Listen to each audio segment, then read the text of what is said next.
Hello, this is Antonoyiannakis, and the topic of my talk today is Does publicity in the science press drive citations? So what is publicity in the science press? It is essentially the selection of papers by editors or experts shortly after they're being accepted and sometimes shortly before or shortly after they're published. For example, over the last 20 years, editors often provide lists of their favorite accepted or published papers. We also know that researchers often promote their highlighted papers in their websites or resumes. Funding agencies also track their grantees' progress by monitoring coverage in highlighting platforms. So, given that overall we know that citation metrics are known to agree with peer review, the question we want to study here is, does the additional peer review post-acceptance that highlighted papers receive produce a quantifiable citation advantage? And what are the highlighting platforms we will use in this study?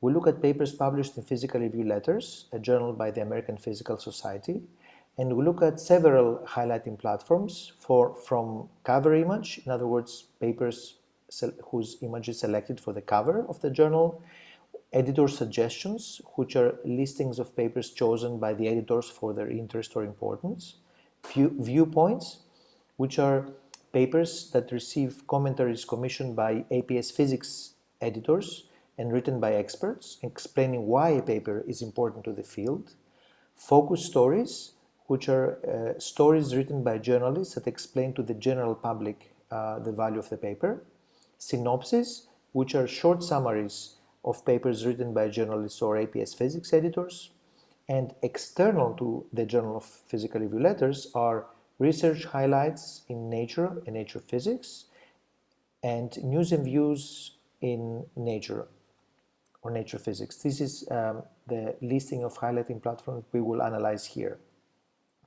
And what do we find?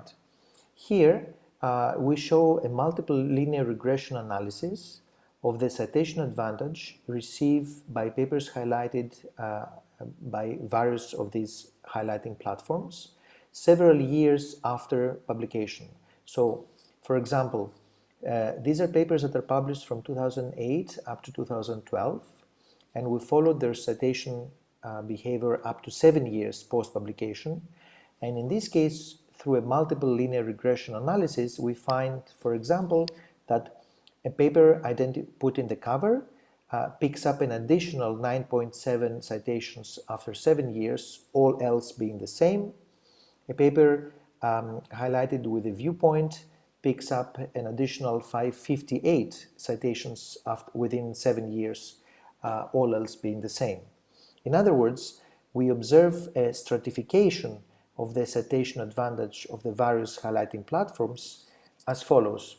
Viewpoints are always cited the most, followed by papers that receive a research highlight in Nature, followed roughly on par by papers that received a suggestion or a research highlight in Nature Physics, or, statistically non-significant though, papers that received a news and views in Nature Physics. And on the lowest scale are papers that received a synopsis or a cover or a focus. So we see that there is a stratification of the citation advantage of the various platforms that actually follows a decreasing level of vetting of scrutiny during peer review. And that is the central message of my talk, is that the citation advantage by the highlighting platforms mirrors the degree of vetting during peer review. For example, a paper that is highlighted by a viewpoint has been vetted originally by the Physical Review Letters editors for publication and then for possible selection, then by the physics editors, which is another committee, and then, if necessary, by external experts who are asked to take a look at the paper and opine on its merit for highlighting. A suggestion has got lower level of scrutiny. It is vetted only by Physical Review Letters editors. A synopsis is vetted by PRL editors and by physics editors, but it is mutually exclusive to a viewpoint. So if the viewpoint receives the highest vetting, it follows that synopsis received less than the highest vetting.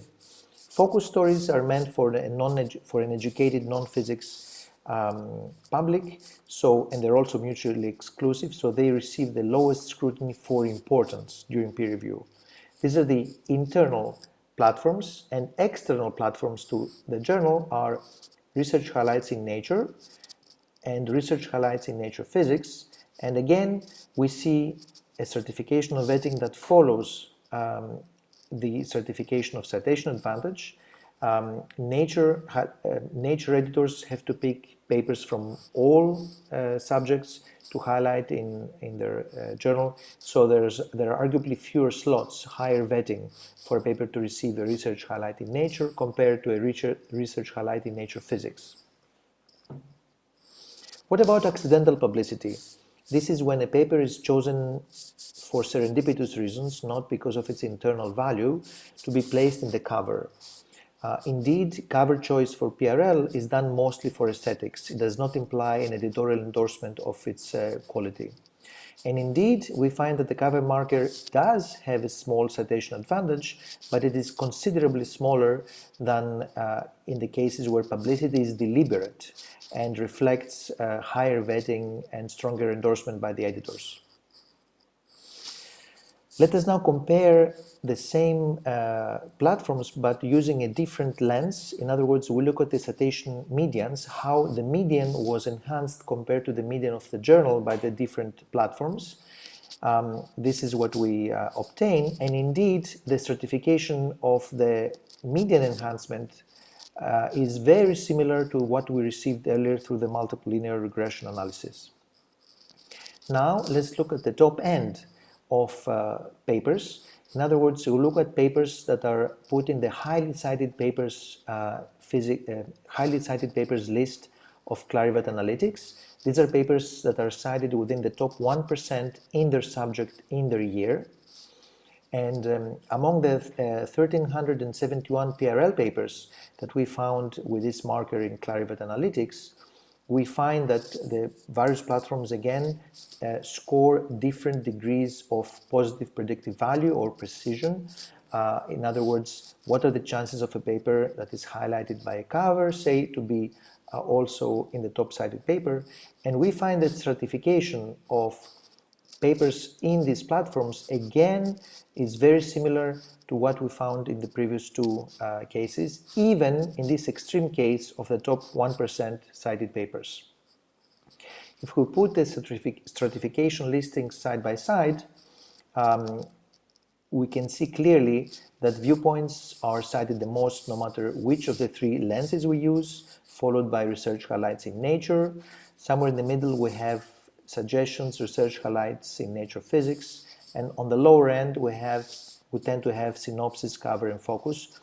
Again, these three different comparisons overall agree, and the main message is that the higher the vetting, the higher the citations that papers receive. So our conclusions are that highlighting for importance identifies a citation advantage, that accidental or serendipitous publicity, in other words, mere visibility, gives a clearly smaller citation advantage, that the certification of citations for the highlighted papers follows the degree of vetting for importance during peer review, and therefore that we can view highlighting platforms as predictors of citation accrual with weights or coefficients that reflect each platform's vetting level. Thank you.